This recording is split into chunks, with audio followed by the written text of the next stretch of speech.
Welcome dear students. आज की हमारी वीडियो है क्लास 12th के बच्चों के लिए। तो स्टूडेंट्स, आज मैं आपके लिए लेकर आई हूँ मोस्ट इंपॉर्टेंट क्वेश्चंस जो कि आपके बोर्ड के एग्जाम के पॉइंट ऑफ व्यू से काफ़ी इंपॉर्टेंट रहने वाले हैं।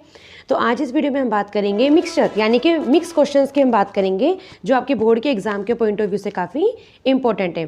तो चलिए स्टूडेंट्स, बिना किसी देरी के आज की इस वीडियो को शुरू करते हैं।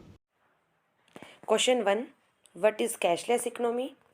Question 2. Using a numerical example, elaborate the credit creation process as handled by the commercial banks. यानी कि इस क्वेश्चन के अंदर आपको क्या बताना है? क्रेडिट क्रिएशन का पूरा प्रोसेस बताना है जो कॉमर्शियल बैंक के द्वारा हैंडल किया जाता है। Question number 3. Elaborate economic growth as an objective of government budget. इसमें आपको बताना है कि इकोनॉमिक ग्रोथ जो है वो गवर्नमेंट बजट का एक ऑब्जेक्टिव है। तो आपको इसको डिटेल में बताना है कि किस तो तरह ये थी से हमारी आज की वीडियो। इकोनॉमिक ग्रोथ तो जो है वो चलिए गवर्नमेंट स्टूडेंट्स, बजट का मिलते हैं एक अगली वीडियो ऑब्जेक्टिव है में यानी नए कि एक टॉपिक के उद्देश्य है। साथ। थैंक तो यू। इसमें सबसे पहले आपको बताना होगा गवर्नमेंट बजट क्या होता है, उसके बाद आप इकोनॉमिक ग्रोथ को डिफाइन करोगे।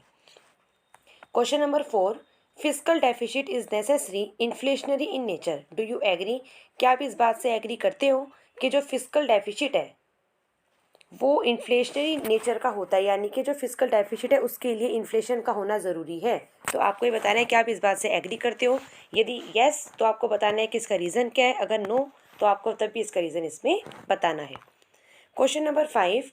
Define BOP, discuss briefly the components of current account. अब यहाँ पे आपको क्लियर हो गया होगा डिफाइन बीओपी का मतलब है बैलेंस ऑफ पेमेंट।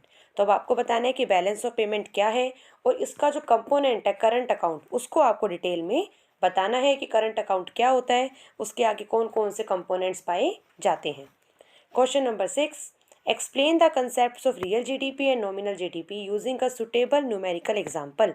आपको बताना है कि रियल जीडीपी क्या है और नॉमिनल जीडीपी क्या है, यानी कि इसमें आपको पहले इन दोनों को डिफाइन करना है, फिर आपको इनके फॉर्मूलाज बताने हैं, उसके बाद आपको इसको एक सुटेबल एग्जाम्पल देकर न्यूमेरिक टेबल बनाकर आपको इसको एक्सप्लेन करना है। Next question 7. State the various precautions of product method that should be kept in mind while estimating national income. यानी कि नेशनल इनकम को एस्टिमेट करते समय प्रोडक्ट मेथड के अंदर कौन कौन से प्रिकॉशंस को हमें ध्यान रखना होता है, तो इस क्वेश्चन के अंदर आपको उसको एक्सप्लेन करना है। Question 8. Explain how the economy achieves equilibrium level. आपको बताना है किस तरह से इकोनॉमी इक्विलिब्रियम लेवल को अचीव करती है।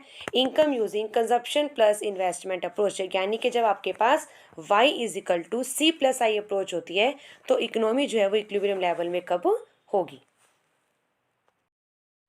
तो ये थी हमारी आज की वीडियो जिसमें हमने बात की मोस्ट इंपॉर्टेंट क्वेश्चंस जो कि आपके एग्जाम के पॉइंट ऑफ व्यू से काफ़ी इंपॉर्टेंट थे।